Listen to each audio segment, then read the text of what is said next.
Hello everyone, how are you? कैसे हैं बच्चों? आई होप सारे बच्चे ज्वाइन कर चुके होंगे। तो आज की क्लास में हम बच्चों डाउट सेशन लेंगे, जो अभी तक हम लोगों ने टॉपिक पढ़े हैं। और बड़ा अच्छा लगता है कि आप लोग मुझे रिप्लाई करते हैं, क्वेश्चंस भेजते हैं, डाउट्स भेजते हैं। तो इससे ये समझ में आता है कि आप घर बैठ के प्रैक्टिस कर रहे हो। और इट इज़ क्वाइट ऑब्वियस, जो मेहनत करेगा ना उसको डाउट्स कहीं ना कहीं तो किसी ना किसी पॉइंट पर वो स्ट्राइक करने वाले हैं। तो आज हम ये 6 क्वेश्चन है, 6 क्वेश्चन ना समझ के इनको 6 कॉन्सेप्ट मान के पढ़ेंगे तो और अच्छा लगेगा, क्योंकि ये कॉन्सेप्ट कहीं पे भी रिपीट हो सकता है।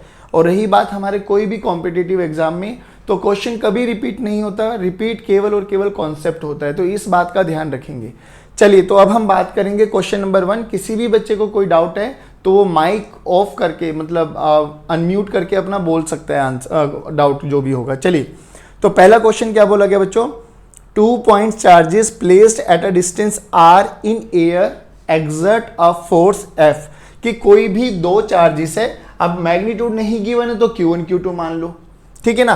कोई भी 2 चार्जेस है Q1 Q2 और एयर में रखा हुआ है, दोनों के बीच का सेपरेशन हम लोगों ने R मान लिया। और बोला गया कि एयर में रहते हुए इन पे फोर्स लगा F, ठीक है ना। तो F का फॉर्मूला हमें आता है बच्चों। F की वैल्यू क्या हो जाएगी यहाँ पर? 1/4 pi epsilon naught Q1 Q2 by R square. चलिए, अब बोला गया at the distance at which they exert same force when they are placed in certain medium. अब क्या हुआ, उन दोनों चार्जेस को उठा के ना किसी एक मीडियम में रख दिया होगा, और मीडियम का डाइलेक्ट्रिक कांस्टेंट हमें K गिवन है, ठीक है। अब वो बोल रहे कि वो डिस्टेंस कितना होना चाहिए, यानी हमें कोई R, नया R निकालना है सच दैट सेम फोर्स लगे। तो अब हमारा क्वेश्चन क्या हो जाएगा, देखना ध्यान से। वही चार्जेस Q1 Q2 हमें नहीं पता, हमने मान लिया कि R1 डिस्टेंस पे रखने के बाद इन दोनों का फोर्स सेम होगा, जो कि क्वेश्चन की रिक्वायरमेंट है। तो यहां पर F डैश मान लो बच्चों। F डैश कितना आ जाएगा, ध्यान से सुनना, 1/4 pi epsilon M। Epsilon M क्योंकि मीडियम के बारे में बात कर रहे हैं, Q1 Q2 बाय R1 का स्क्वायर। अब इक्वेशन नंबर 1 और इक्वेशन नंबर 2 में अकॉर्डिंग टू दी क्वेश्चन को अगर हम देखते हुए बात करें तो क्या गिवन है हमें कि दोनों का फोर्स सेम है, यानी F must be equal to F dash. Equate कर दो दोनों को, 1/4 pi epsilon naught Q1 Q2, ठीक है ना बच्चों। R square must be equal to 1/4 pi epsilon M Q1 Q2 by R1 का स्क्वायर। देखो ध्यान से, Q1 Q2 cancel out, 1/4 pi cancel out. अब यहाँ पे एप्सिलॉन M को क्या लिख सकते हैं, याद करो हम लोगों ने एक रिलेशन पढ़ा था, epsilon M by epsilon naught must be equal to K। याद है? परफेक्ट, बहुत बढ़िया बच्चों। तो यहां से रिलेशन क्या आ गया बच्चों, 1/एप्सिलॉन naught R square must be equal to epsilon M को लिखूंगा epsilon naught into K 1/R1 का square. Epsilon naught cancel out, हमें R1 की वैल्यू कैलकुलेट करनी है, तो R1 को इधर लेके आ जाओ। R1 का square must be equal to R square by K। हमें R की वैल्यू निकालनी है तो दोनों तरफ स्क्वायर को इधर लेके चले जाओ। तो R1 की वैल्यू कितनी आ गई बच्चों, R बाय रूट K। लो जी, R बाय रूट K हमारा आंसर आ गया।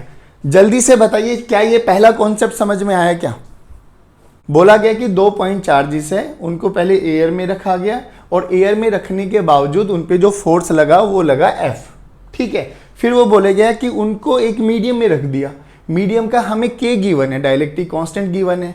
अब बोला गया कि मीडियम में वो कितनी दूरी पर रखे कि सेम फोर्स लगे। हमें इतना तो पता है ना, मीडियम में रखने के बाद फोर्स कम हो जाएगा, बट वो कह रहा है कि फोर्स का मैग्नीट्यूड सेम रखना है, तो हम R को वेरी कर सकते हैं। अब R को वेरी करना है तो उन्होंने वही R पूछा।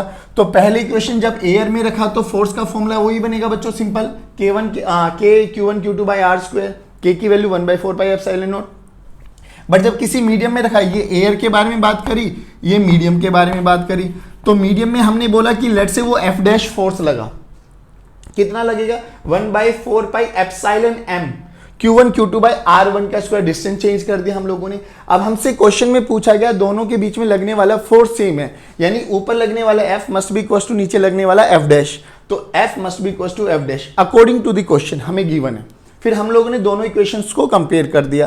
कंपेयर करने के बाद अब ये एप्सिलॉन M को क्या यूज कर सकते हैं, याद करो हम लोगों ने अभी एक रिलेशन पढ़ा था, F0 by FM must be equal to epsilon M by epsilon naught must be equal to epsilon R must be equal to K। तो वहां से एप्सिलॉन M हमें नहीं पता, तो एप्सिलॉन M की वैल्यू को मैं लिख सकता हूं, epsilon M is nothing but epsilon naught into के, ठीक है ना बच्चों। तो बस इन एप्सिलॉन एम की वैल्यू को रख दिया, कैंसिल आउट करके R1 की वैल्यू निकाली, और R1 की वैल्यू क्या आई, R/√k। और ये डायरेक्ट एक रिजल्ट भी याद रह जाए तो बहुत अच्छी बात है। कई बार नॉर्मली ये क्वेश्चन पूछ लेते हैं कि एयर में रखा गया, फिर मीडियम में रख दिया गया, बताइए कितने डिस्टेंस पे रखा जाए कि फोर्स सेम रहे। तो अगर डायरेक्ट आंसर भी याद होगा तो भी अच्छी बात हो जाएगी। इसमें एक और वैरायटी बन जाती है, अगर इसमें डाइलेक्ट्रिक पूरा ना डाल के ना, जैसे इसमें तो क्या है बच्चों, इसमें तो पूरे मीडियम में डाइलेक्ट्रिक आ गया ना। अब इसमें पूरे मीडियम में ना बोल के ना वो एक कोई भी डाइलेक्ट्रिक की स्ट्रेंथ, मतलब टी स्ट्रेंथ का डाइलेक्ट्रिक डाल देता है, टी स्ट्रेंथ का डाइलेक्ट्रिक डाल देता है। इसके बारे में आप सोचना, क्वेश्चन समझो। अभी तो क्या था, पूरे में एयर थी, दोनों के बीच में एयर थी, दोनों के बीच में पूरे में मीडियम डाल दिया। अब वो कह रहा है कि पूरे में मीडियम ना डाल के ना कुछ में एयर डाल दूं और कुछ में थोड़े से में वो मीडियम डाल दूं, तो फोर्स बताइए कितना होगा। This is your homework question, सोचना, कल डिस्कस करने वाले हैं।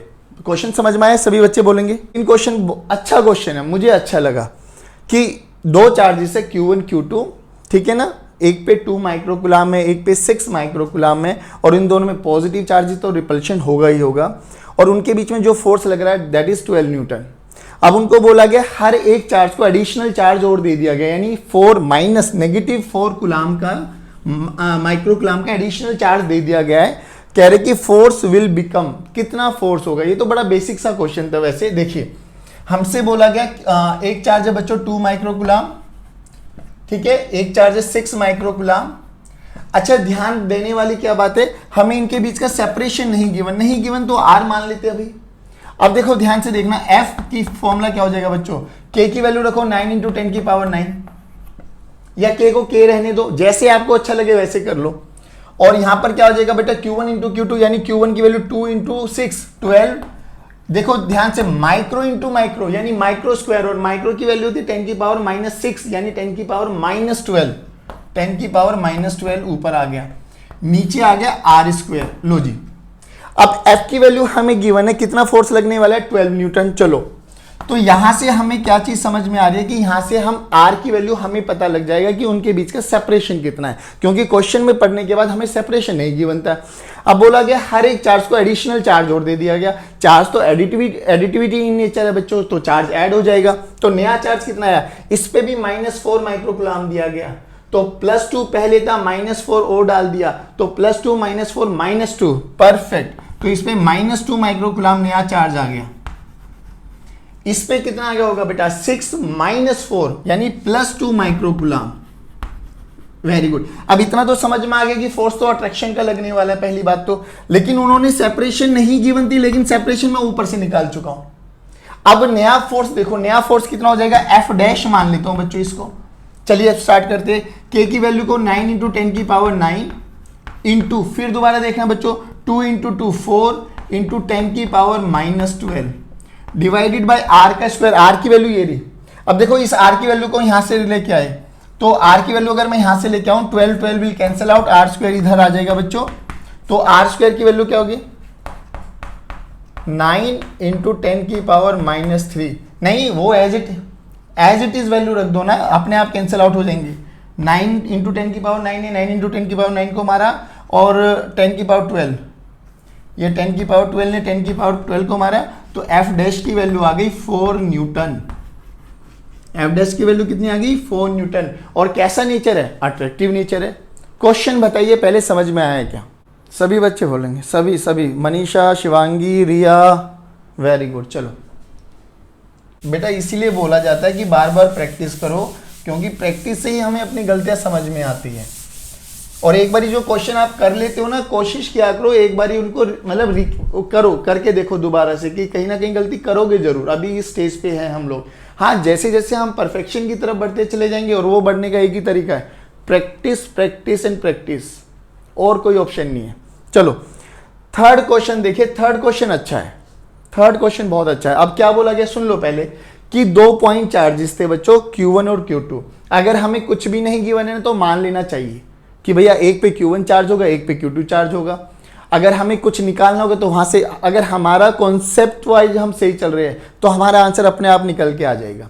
अब क्या बोला गया कि 2 point charges are placed at a distance of 0.1 metre और उन पे एक रिपल्सिव फोर्स लगने वाला है जो कि दोनों का नेचर सेम है। चलिए, तो हमसे बोला गया Q1 और Q2 और इनके बीच की जो दूरी है ना बच्चों, दैट इज 0.1 मीटर। चलिए, तो फोर्स का फॉर्मूला लगा लो यहां से। फोर्स कितना बना बच्चों, K Q1 Q2 बाय 0.1 का होल स्क्वायर, इक्वेशन नंबर 1। अब क्या बोला गया कि वो सेम चार्ज जो Q1 Q2 पहले पॉइंट ऑब्जेक्ट को, पॉइंट मास को दिए थे ना, अब उन्होंने स्फेयर को दे दिए ये रे, और स्फेयर का रेडियस है 5 सेंटीमीटर, ठीक है ना। इन्हीं चार्जेस को उन्होंने स्फेयर पे दे दिया। अब ध्यान से सुनना बच्चों, और स्फेयर का सेम साइज, दोनों का नेचर, दोनों का मैग्नीट्यूड मतलब मटेरियल सेम, उनका साइज सेम, सब कुछ सेम। अब इनका जो रेडियस है ना, रेडियस 5 सेंटीमीटर है, ये ध्यान रखना है। और सेंटर से सेंटर, क्योंकि हमें पता है कुलम्बिक फोर्स जो कि इलेक्ट्रोस्टैटिक फोर्स है, वो सेंट्रल फोर्स भी है, यानी सेंटर टू सेंटर एक्ट करने वाला है। और सेंटर टू सेंटर बोला गया कि अभी भी 0.1 मीटर ही है ना। तो हमसे बोला गया कि बताइए अब जो नया फोर्स हो गया, मान लो इसमें एफ डैश फोर्स होगा, एफ डैश फोर्स क्या रहेगा, सेम रहेगा, इंक्रीज हो जाएगा, डिक्रीज हो जाएगा, क्या रहने वाला है। अब यहां से कॉन्सेप्ट क्या समझ में आना चाहिए, ध्यान से देखना। बच्चे नॉर्मली क्या बोल देते हैं, बच्चे अच्छा ये चार्जेस है, सेंटर से दूरी सेम है, और ये सर ये तो सेम ही बना, तो फटाक से आंसर लिख देते सेम रहेगा, और सेम ऑप्शन भी होता है, बट हमारा गलत हो जाएगा। क्यों, रीजन समझो, क्योंकि दोनों पे है तो पॉजिटिव चार्ज ना, और पॉजिटिव चार्ज क्या करेंगे, धक्का मारेंगे एक दूसरे को। याद करो जैसे हम लोगों ने इंडक्शन फिनोमिना में देखा था, सेपरेशन हो जाता है चार्जेस का। Similarly in this same fashion, भाई देखो इनिशियली जब ये चार्ज था बच्चों, तो ये चार्ज ऐसे फैला हुआ था ना इस पे, तो लेकिन जैसे इसके पास में एक और चार्ज वाला मेटल ऐसे स्फीयर लेके आ जाऊंगा, तो क्या ये चार्ज ऐसे ही रहेगा, आंसर है नहीं, क्योंकि इस पे भी तो पॉजिटिव चार्ज है भाई, और पॉजिटिव में क्या होगा, रिपल्शन, यानी ये वाले चार्जेस इसको धक्का मारेंगे, ये वाले चार्जेस इसको धक्का मारेंगे, जो कि सेपरेशन दूर नहीं हो सकता, तो चार्जेस रीडिस्ट्रीब्यूट हो जाएंगे। तो चार्जेस कहां चले जाएंगे, बिल्कुल अपने एक्सट्रीम पॉइंट्स पर, उसके बाद उसके पास कोई ऑप्शन ही नहीं है, यहां तो रह नहीं सकते क्योंकि रिपल्सिव फोर्स लगने वाला है, तो कहां भाग जाएंगे, यहां पे भाग जाएंगे। ध्यान से सुनना बच्चों, तो अब Q1 Q2 बेसिकली कहां भाग गए, बिल्कुल एक्सट्रीम पॉइंट पे। अब उसमें क्या होगा, जो नया फोर्स होगा ना, ये वाला एडिशनल डिस्टेंस और ऐड कर लेंगे, 5 सेंटीमीटर ये वाला और 5 सेंटीमीटर ये वाला, यानी जो टोटल डिस्टेंस हो जाएगा वो अब कितना हो जाएगा, 0.1 मीटर प्लस 10 सेंटीमीटर। तो हमें देखा कि भैया डिस्टेंस बढ़ गया है, और डिस्टेंस बढ़ गया तो इनवर्स स्क्वायर लॉ क्या कहता है, force is inversely proportional to square of the distance between them. तो फोर्स कम, डिस्टेंस बढ़ गया तो फोर्स कम होता चला जाएगा। जल्दी बताइए, मैग्नीट्यूड तो आप निकाल सकते हो या बताओ निकाल के, सभी बच्चे बोलेंगे। कॉन्सेप्ट समझ में आया कि जब दोनों चार्जेस पे पॉजिटिव लगाया तो वो रिपेल करने लगे, अब रिपेल करने लगे, स्फीयर से बाहर तो नहीं जाने वाले, तो रहेंगे वो एक्सट्रीम पॉइंट्स पर, तो ये एडिशनल डिस्टेंस और ऐड हो जाएगा, बस दैट्स इट। यानी जो टोटल डिस्टेंस बनने वाला है, अब Q1 ये रहा, Q2 ये रहा, और इनके दोनों के बीच में सेपरेशन कितना आ जाएगा, 0.1 प्लस 10 सेंटीमीटर, जो भी है उसको मीटर में कन्वर्ट करके आंसर निकाल लेना, you will get the answer. चलिए सभी बच्चे रिप्लाई करेंगे बेटे। आइए अब बोला गया, सुनना, फोर्थ क्वेश्चन, आवाज तो आ रही है ना, आवाज लेके मैं वो कर लो, बाकी ये जो भी रिकॉर्डेड लेक्चर है ये मैं आपको प्रोवाइड कर दूंगा, टेंशन नहीं लेना। क्या बोला गया, हाँ क्या बोला गया, सुनो कि एक 4Q चार्ज है, एक 4Q चार्ज है और एक Q चार्ज है, दोनों के बीच में जो सेपरेशन है वो L बोला गया है, ठीक है। बोला गया कि एक थर्ड चार्ज कैपिटल Q बिल्कुल दोनों के सेंटर पे रखा गया, यानी L/2 पर भी रखा गया है और ये भी L/2 पर है, यहां से भी और यहां से भी। बोला गया कि इसके रखने के बावजूद जो ये वाला चार्ज है ना, एक्सट्रीम राइट वाला, इस पे नेट फोर्स 0 हो गया। अब नेट फोर्स 0 हो गया तो बोल रहे हैं इसका मैग्नीट्यूड बताइए और इसका नेचर बताइए। पहली बात नेचर के बारे में डिस्कस कर लेते बच्चों। देखिए ये तो पॉजिटिव थे बच्चों दोनों, ये कैसे नेचर का रखा गया, कितने मैग्नीट्यूड का रखा गया कि इस पे नेट फोर्स 0 हो जाए। नेट फोर्स 0 होने की सबसे बेसिक कंडीशन क्या है, फोर्स बच्चे अपोजिट डायरेक्शन में लगने चाहिए, सेम डायरेक्शन में लगा तो कतई 0 नहीं होने वाला। तो हुआ क्या, देखिए ये पॉजिटिव पॉजिटिव रिपेल, यानी ये तो रिपेल करेगा, तो इस चार्ज को क्या करना चाहिए, इस छोटे वाले चार्ज को अपनी तरफ खींचना चाहिए। खींचेगा कब, जब अट्रैक्शन का होगा, और अट्रैक्शन का कब होगा, जब ये नेगेटिव चार्ज हो जाएगा। तो Q की वैल्यू नेचर तो आ गया नेगेटिव इन नेचर। अब Q का मैग्नीट्यूड और देख लेते हैं। मैग्नीट्यूड में क्या बोला गया है, इस पे नेट फोर्स 0 है ना, तो इस पे कौन कौन लगाएंगे, सुपरपोजिशन प्रिंसिपल लगाइए। इस पे ये 4Q भी लगाएगा, इस पे ये कैपिटल Q भी लगाएगा। तो मैं क्या लिख सकता हूं, देखना ध्यान से, F on small q by 4Q का magnitude must be equal to F on small q by capital Q। ये होना चाहिए जब भी नेट फोर्स 0 होगा। मैग्नीट्यूड का मतलब चार्ज का नेचर हम ऑलरेडी डिफाइन कर चुके हैं। चलिए अब आ जाइए, K Q 4Q और दोनों के बीच का सेपरेशन कितना था बच्चों, L square must be equal to, अब इनके बीच में बात करते हैं, K capital Q small q by, अब ये वाला डिस्टेंस कितना है, L/2 का होल स्क्वायर, यानी L स्क्वायर 2 का स्क्वायर ऊपर चला जाएगा 4। अब देखो जो कैंसिल आउट हो रहा है वो कर दो, L square cancel out, K will cancel out, small q will cancel out, 4 will cancel out. तो Q की वैल्यू कितनी आ गई बच्चों, स्मॉल q के बराबर आ गई। लो जी आंसर आ गया। सभी बच्चे देख के बताएंगे क्या कॉन्सेप्ट समझ में आया। मैं दोबारा बता देता हूं, नेचर के लिए क्या होगा, देखो सोचो, मुझ पे नेट फोर्स 0 होना चाहिए ना, तो नेट फोर्स 0 होने का मतलब क्या है, जितना मुझ पे पॉजिटिव x डायरेक्शन में लगेगा फोर्स, उतना ही नेगेटिव x डायरेक्शन में लगने वाला है, तभी तो मुझ पे नेट फोर्स 0 हो जाएगा। सोचो अगर दोनों एक ही डायरेक्शन में लग गए तो मैं तो इस डायरेक्शन में भागना स्टार्ट कर दूंगा। अब ये बताइए बच्चों, जो ये वाला नेचर है, इसका नेचर बोला गया पॉजिटिव, क्वेश्चन में बोला गया कि ये दोनों पॉजिटिव नेचर के चार्जेस हैं। अब ये जो कैपिटल Q रखा गया है, इसका नेचर बताओ सच दैट इस पे नेट फोर्स 0 हो जाए। तो देखो क्या हुआ, ये पॉजिटिव यानी ये 4Q और ये Q पॉजिटिव पॉजिटिव रिपेल। तो जो ये चार्ज रखा गया है ये किधर लगाएगा, इस पे फोर्स, इस डायरेक्शन में। सोचो अगर ये भी पॉजिटिव होता तो सर ये पॉजिटिव ये भी धक्का मार देगा, तो फिर तो नेट फोर्स 0 कभी नहीं होगा। तो नेट फोर्स 0 होने की बेसिक कंडीशन क्या है, दोनों के फोर्स की डायरेक्शन ऑपोजिट होनी चाहिए। हाँ, तो इसका चार्ज कैसा होना चाहिए, नेगेटिव। यहां पे माइनस होगा, ये प्लस होगा, तभी ये उसको अट्रैक्ट करने वाला, खींचने वाला है। बोलो समझ में आया क्या। अब 4th क्वेश्चन हो गया, अब आते हैं हम 5th क्वेश्चन पे। 5th क्वेश्चन में देखिए क्या बोला गया बच्चों, हमारे पास कि दो मेटेलिक स्फीयर थे, दोनों पे हमारे पास इनिशियली चार्ज था Q और एक पे था -Q, ठीक है। और इनके बीच में देखिए अभी तक हमें इतना तो समझ में आता है बच्चों, जितना फोर्स ये लगाएगा, एक 2 पे लगाएगा, 2 1 पे लगाने वाला है। और क्वेश्चन में हमें गिवन था कि दोनों का मैग्नीट्यूड सेम होगा, एक्शन रिएक्शन पेयर फोर्स है, दोनों का मैग्नीट्यूड F बोला गया उन्होंने, F। यानी यहां से देखते हैं कि ये पे Q, एक पे -Q, this is positive Q, this is negative Q, separated by a distance R। तो इनके बीच में जो फोर्स लगेगा वो कितना लगा बच्चों, K Q square by R square. Magnitude wise कर रहे हैं बच्चों हम लोग, इक्वेशन नंबर 1। अब उन्होंने बोला कि एक और third sphere same material, same nature, same size का बिल्कुल इन दोनों के बीच में रख दिया गया, बिल्कुल बीच में रख दिया गया, यानी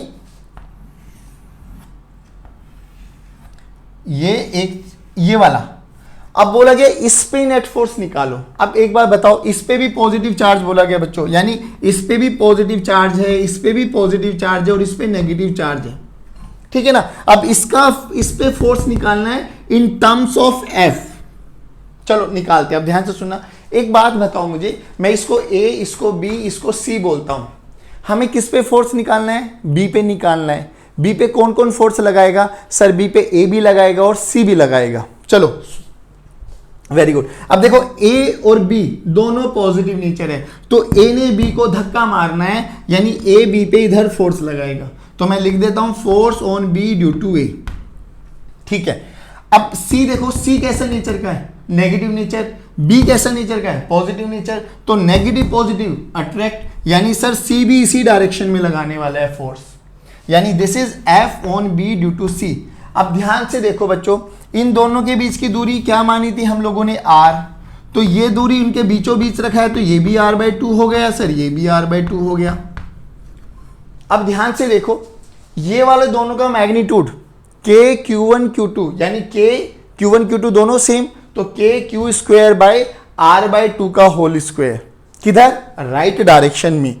इन दोनों के बीच में देखो के Q square by are square, ये भी किधर, राइट डायरेक्शन में। अब दोनों का डायरेक्शन सेम, दोनों का मैग्नीट्यूड सेम, तो ऐड कर देंगे हम डायरेक्ट। तो F on B, F net on B, F net निकाल लेते हैं, twice of F dash. F dash कितना वो देख लो, एफ डैश की वैल्यू कितनी है बच्चों, K Q square by R by 2 का होल स्क्वायर। पहले ये बताओ इतना समझ में आया क्या, दोनों के सेंटर पे है तो आर की वैल्यू आर बाय 2 हो जाने वाली है, बस हमने वो रख दिया। फिर दोनों सेम है, बिल्कुल बिल्कुल डिट्टो सेम, तो जितना फोर्स ये इस पे लगाएगा उतना ही ये इस पे लगाने वाला है, तो डबल हो जाएगा फोर्स। तो सिंगल फोर्स निकाल लिया एफ डैश, उसका डबल कर दो। अब देखो कितना हुआ बच्चों, K Q square by are square, 4 नीचे तो 4 ऊपर आ जाएगा, यानी 8 k Q square by are square. अब ध्यान से देखो, के Q square by are square, k Q square by are square किसके बराबर है, एफ के बराबर है।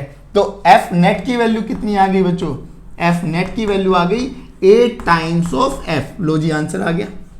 और डायरेक्शन किस डायरेक्शन में हो जाएगी, राइट डायरेक्शन में, या towards negative Q charge, towards negative Q charge. जो भी आपको लिखना है लिख देना, आंसर मिलेगा आपको।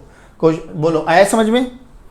पेंडुलम वाला क्वेश्चन देखिए। पेंडुलम इनिशियली बच्चों हमारे पास कंडीशन तो यही होती है कि कोई भी दो बॉब होंगे, उन पे चार्ज होगा, तो वो कुछ ही दूरी पर जाके इक्विलिब्रियम को अटेन करने वाले हैं, और यहाँ पर टी लगने वाला है, ये वर्टिकल, वर्टिकल के साथ ये थीटा, ये भी थीटा, इधर लगेगा इलेक्ट्रोस्टैटिक, इधर लगेगा इलेक्ट्रोस्टैटिक, और स्ट्रिंग में आ जाने वाली है टेंशन, नीचे लगने वाला है mg।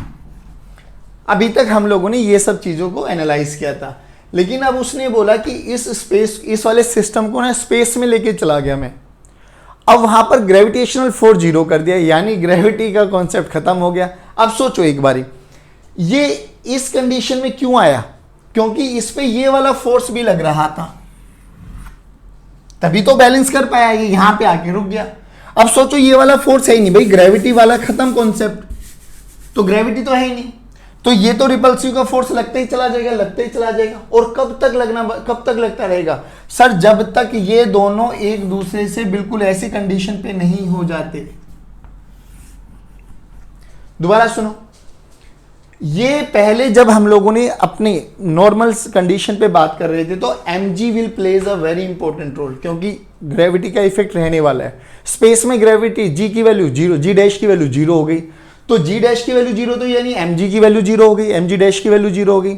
अब mg डैश की वैल्यू 0 हो गई तो क्या हुआ, अब इन पे रिपल्सिव फोर्स तो लगेगा ही ना, वो तो रिपल्सिव फोर्स लगता चला जाएगा। कब तक लगता चला जाएगा सर, जब तक ये जो एंगल है ना, ये जो एंगल है, ये इसके साथ 90 डिग्री ना बना ले और ये इसके साथ 90 डिग्री ना बना ले, बस, क्योंकि इसके बाद तो ये दोबारा वही चेंज होता, कम होता चला जाएगा, तो ये तो पॉसिबल नहीं। ये बिल्कुल अपने मैक्सिमम, यानी दोनों एक दूसरे के रेस्पेक्ट में 90 डिग्री बन जाएगा, तो ये भी 90, ये भी 90, तो ये टोटल एंगल कितना हो जाएगा बच्चों, ये टोटल एंगल तो हो गया 180 डिग्री।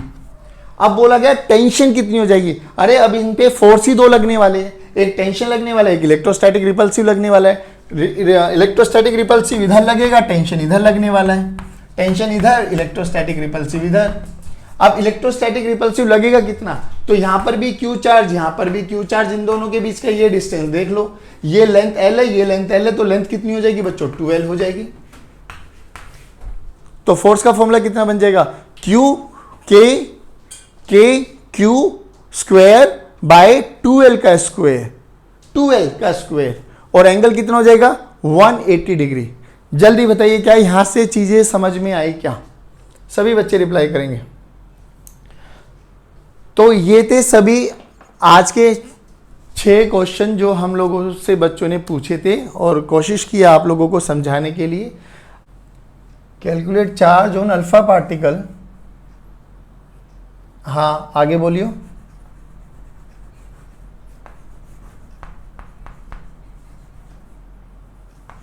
वन पॉइंट से, अरे इस पे अल्फा पे चार्ज डबल होता है, डबल होता है, अल्फा पे चार्ज डबल होता है, हाँ बस डबल होता है, याद रखना डबल चार्ज होता है और मास 4 टाइम्स होता है। बस चार्ज पूछा तो डबल ही कर दो ना, प्रोटॉन पे ई मान लिया और बस बस बस वेरी गुड, 2 इंटू ई हो जाएगा। ठीक है, कॉन्सेप्ट ऑफ इलेक्ट्रिक फील्ड। अच्छा, ये फील्ड को समझाने से पहले ना थोड़ा सा आपको आइडिया देता हूं।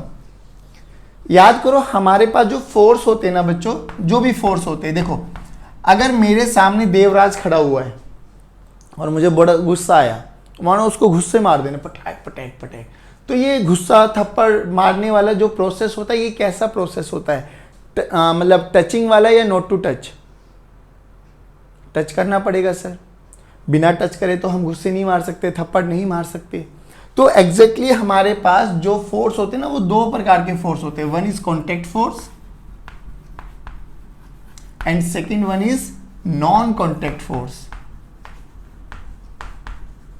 ठीक है, one is contact and second is non contact. अब जितनी भी फील्ड फोर्सेज है ना, फील्ड फोर्सेज जैसे ग्रेविटेशनल फोर्स हम लोगों ने पढ़ा है, इलेक्ट्रोस्टैटिक फोर्स अभी पढ़ रहे हैं, मैग्नेटिक फोर्स पढ़ने वाले हैं, these all are field forces. तो जितने भी फील्ड फोर्सेज होते हैं ना बच्चों, these all are non contact forces. अब एक बात बताओ, अगर मैंने, आप लोगों ने बचपन में बहुत गेम खेले हैं, एक मैग्नेट ले ली, दूसरी मैग्नेट ले ली, एक मैग्नेट को दूसरी मैग्नेट के जरा सा पास लेके आते थे, या तो वो भग जाती थी या वो एकदम अट्रैक्ट कर लेती थी। हम थोड़ी ना मैग्नेट को जबरदस्ती लेके आते थे, ना भाई चिपक चिपक, नहीं ना, हम थोड़ी ना करते थे। These all are non contact forces. सोचो इस चौक को अगर मैं छोड़ दूंगा तो चौक यहीं पे रुक जाएगी ना? नहीं, छोड़ते ही नीचे आ जाएगी। क्यों? क्योंकि धरती माता इसको एक फोर्स से खींचेगी, जिसको हम लोग ग्रेविटेशन का फोर्स बोलते हैं। बात समझ में आई ना? तो these all are field forces, जिनको हम बोलते हैं नॉन कॉन्टेक्ट फोर्सेज। अब ये फील्ड को समझना बहुत अच्छी बात है। इस फील्ड को समझने के लिए मैं नेहा मैम की थोड़ी सी हेल्प लूंगा, आपको समझाता हूं फील्ड कैसे होता है। मैम एक बार आना, देखो आपको समझाता हूं फील्ड क्या होता है। मान लो कि मैं एक सोर्स हूं, ठीक है, सोर्स हूं मैं। अब मेरा एक फील्ड होगा, समझ के चलना, मजा आ जाएगा आप लोगों को, और धीरे धीरे आपको समझ में भी आएगा कि चार्जेस के साथ साथ ये कैसे रोल में आने वाले। जल्दी देखो, फील्ड समझने की कोशिश करना। Hi all of you. ये नेहा मैम है। गुड इवनिंग, गुड इवनिंग बच्चे, गुड इवनिंग कह रहे। चलो देखो अब सुनो, मैं एक सोर्स हूं, मैं सोर्स पार्टिकल हूं, ठीक है, थोड़ा दूर हो। अब ये नेहा मेरी है ना रेंज से बाहर है, यानी मैं इस पे कोई भी फोर्स नहीं लगा सकता, कोई भी फोर्स नहीं लगा सकता। तो पहली बात तो मेरे लिए समझ के चलना कि ये मेरे लिए इनफिनिटी डिस्टेंस पर है। बच्चा बहुत कंफ्यूज होता है कि इनफाइनाइट डिस्टेंस क्या होता है, फाइनाइट डिस्टेंस क्या होता है। Basically it's a relative term, समझाऊंगा, नोट वरी अबाउट दैट। तो ये मेरी आउट ऑफ रेंज है, मतलब मैं इस पे चाहकर भी फोर्स नहीं लगा सकता इन केस मैं अपने आप को यहीं पे रखता हूं। हाँ, मैं अपने आप को चेंज कर लेता हूं तो ये मेरी रेंज में आ जाएंगे, या ये मेरे पास आ रहे हैं। आप ध्यान से देखना, थोड़ा पास है ना, अब ये मेरी रेंज में आ गए, यानी मैं इस पे फोर्स लगा सकता हूं, ठीक है ना। अब थोड़ा और पास आएंगे तो आप सोचो, जैसे जैसे ये मेरे पास आते चले जाएंगे, फोर्स की इंटेंसिटी बताओ, कम होती चली जाएगी या बढ़ती चली जाएगी? बढ़ती चली जाएगी। थोड़ा और हाँ, थोड़ा और पास आएंगे तो उतना ही तेज फोर्स इन पे लगा सकता हूं। तो बस मैं ये कह रहा हूं कि थोड़ा पीछे का ना, ये बस बस बस, ये मेरी रेंज है। तो इस फील्ड में कितने भी बंदे आ जाएंगे, उन सब पे मैं फोर्स लगा सकता हूं, ठीक है, थैंक यू। उन पे सब पे मैं फोर्स लगा सकता हूं। सिमिलरली ऐसा ही चार्ज पार्टिकल करते हैं। हर एक चार्ज का अपना अपना एक रीजन होता है, 3 डायमेंशन, 3D व्यू होता है, 3D रीजन होता है कि उस रीजन में कितने भी चार्ज पार्टिकल आ जाते हैं, चाहे वो चार्ज आ जाते हैं, चाहे वो न्यूट्रल आ जाते हैं। ध्यान से सुनना, न्यूट्रल पे इंडक्शन फिनोमिना लग जाएगा। तो चाहे वो चार्ज पार्टिकल आए, चाहे वो न्यूट्रल आए, वो हर एक पे कैपेबल होता है फोर्स लगाने के लिए। बट हाँ, वो उसकी अगर रेंज से बाहर हो गया, यानी उसकी फील्ड से बाहर हो गया, तो वो पॉइंट उसके लिए एक इनफाइनाइट पॉइंट हो जाएगा, उसके लिए उस पे फोर्स 0 हो जाने वाला है। पहले ये बताइए, क्या ये बेसिक सा इलस्ट्रेशन समझ में आया आप लोगों को? फील्ड क्या होता है? हाँ, इनफाइन, परफेक्ट। अब इसको एक चीज से और समझाने की कोशिश करता हूं, और ये हमने ग्रेविटेशन में भी समझाया था, आप लोगों को याद हो जाएगा। मान लो एक गुफा है हमारे पास, जंगल है, जंगल में गुफा है और गुफा में एक स्पाइडर बैठा हुआ है, स्पाइडर ने अपना जाल लगाया हुआ है।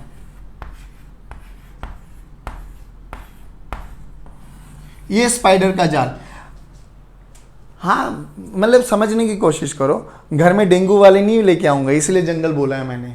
चलो अब क्या बोला गया कि जब ये स्पाइडर ने अपना जाला बिछाया हुआ है, अंधेरा हुआ पड़ा है, रात को 3 मच्छर मजे लेते हुए गए, एक डेंगू, एक चिकनगुनिया और एक मलेरिया, ठीक है ना। तो एक डेंगी, एक मलेरिया, एक चिकनगुनिया, और खुश होके जा रहे हैं, भाई मैंने तो आज 10 लोगों को डस दिया, मैंने तो 50 लोगों को बीमार कर दिया, ठीक है कोई दिक्कत नहीं है। अब इनको नहीं पता आगे क्या होने वाला है। This is dinghy, chikungunya and malaria. अब आप सोचो जब ये उड़ते हुए जा रहे हैं तो मकड़ी का शिकार कौन होने वाला है? वेरी गुड, कौन होने वाला है?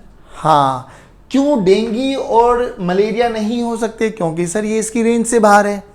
तो यहां पर जो सोर्स है, जो फोर्स लगाएगा, कौन है वो सोर्स? स्पाइडर, क्योंकि स्पाइडर ने अपना जाल फैलाया हुआ है, एक रीजन तक स्पाइडर का जाल फैला हुआ है। तो सेम फील्ड भी यही काम करती है। फील्ड कौन क्रिएट करने वाला है? सोर्स। उस सोर्स के आसपास रीजन में कोई भी चार्ज पार्टिकल आ गया तो वो तो उस पर फोर्स लगाने वाला है। बात समझ में आई क्या बच्चों? तो आज की क्लास को यहीं वाइंड अप करेंगे, कल थोड़ा लंबा क्लास लेंगे, बट फील्ड का कॉन्सेप्ट आपको थोड़ा ब्रीफली समझ में आ गया होगा। तो आज इसको एनालाइज करना, कल से एकदम स्टार्टिंग से फील्ड कॉन्सेप्ट लेते हुए इलेक्ट्रिक फील्ड का बहुत अच्छे लेवल पे क्वेश्चंस करने वाले। चलिए बच्चों, thank you very much, have a good day, God bless you, जय हिंद, जय भारत, गुड नाइट, पढ़ते रहिए और मुस्कुराते रहिए।